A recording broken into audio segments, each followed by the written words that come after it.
One News ikompli jiżvela iktar direct orders li gvernijiet nazzjonalisti taw lid-ditta legali li l-kap tal-oppożizzjoni Simon Busuttil kien imexxi għal 13-il sena sħaħ, Ganado and Samud Advocates.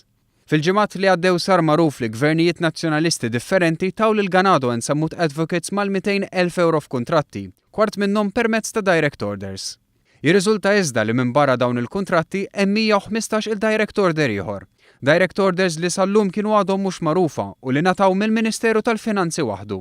F'każ minnhom is-servizz legali kien ipprovdut direttament mill-kap tal-Oppożizzjoni Simon Busuttil fi żmien li kien membru parlamentari Ewropew.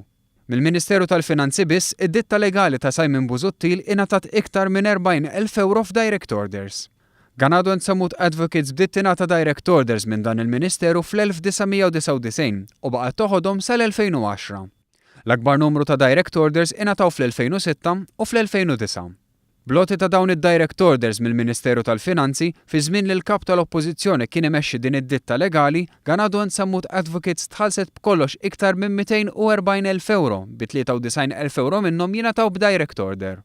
Fit-tmexxija ta' din id-ditta legali flimkien ma' Simon Busuttil kien hemm ukoll l-avukat Peter Fenech li taħt gvernijiet nazzjonalisti tħallas ma' 320,000 euro bħala membru ta' numru ta' bordijiet u bħala konsulent.